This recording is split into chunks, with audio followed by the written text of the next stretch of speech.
Salut à tous, j'espère que vous allez bien, je suis content de vous retrouver. Moi ça va nickel, malgré les apparences. Ça, c'est simplement un petit indice très discret pour vous faire deviner de quel rosier on va parler aujourd'hui. Et oui, en effet, dans la série des plus beaux rosiers du jardin, je vais vous présenter aujourd'hui Guirlande fleurie. C'est parti!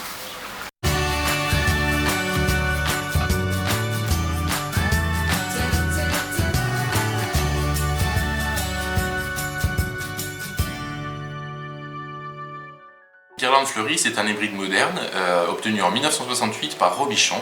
Alors c'est un rosier qui parfois est classé dans les rosiers grimpants, mais on peut aussi le classer dans les lianes, puisque c'est un rosier très vigoureux et qui pousse beaucoup.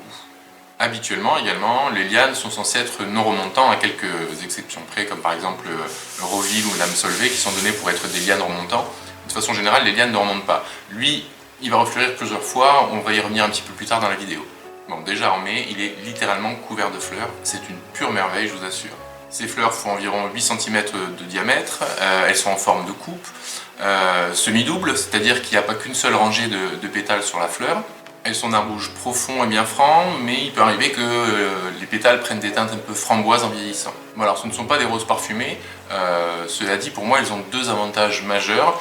Le premier avantage, c'est qu'elles tiennent très longtemps, les fleurs tiennent très longtemps avant de faner. Et deuxième avantage non négligeable, c'est qu'elles résistent très bien à la pluie, ce qui est vraiment un atout sous le climat du Béarn, qui est un climat très humide. Donc des fleurs qui résistent à la pluie, moi ça m'intéresse énormément. Alors comme je vous le disais, c'est un bon gros pépère, il est souvent donné pour grimper à 5-6 mètres. Ici il les dépasse allègrement puisqu'il fait 7 voire 8 mètres, il a même commencé à escalader le toit de la maison. On sait que les rosiers sont plus ou moins épineux selon les variétés.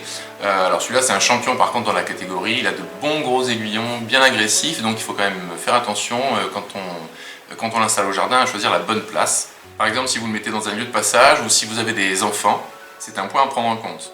D'autant plus que ces branches ont un port très souple et retombant, c'est bien pour ça qu'on l'appelle guirlande fleurie. Cela dit, ces branches retombantes, ça lui donne un look vraiment très sympa, on a un peu l'impression qu'il dégouline de la pergola.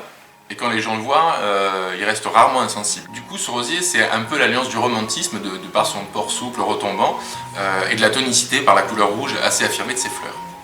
Alors comme je vous le disais, c'est un des rares rosiers lianes à remonter, donc il fleurit en début de saison.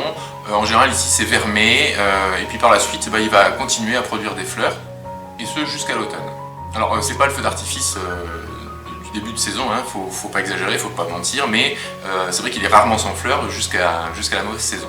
En plus, à l'automne, ces fleurs elles sont transformées en gros fruits orangés. On appelle ça, sur la rosier, on appelle ça les cynorrhodons, et ça lui donne un intérêt et un attrait supplémentaire en fin de saison.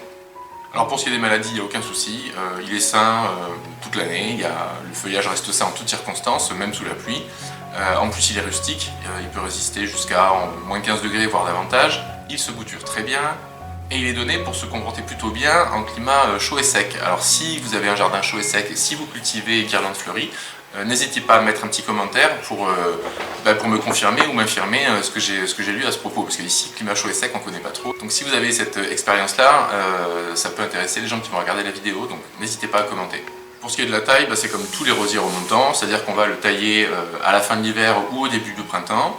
Et puis si vous voulez l'encourager à fleurir régulièrement dans la saison, il faudra régulièrement également ôter les fleurs fanées.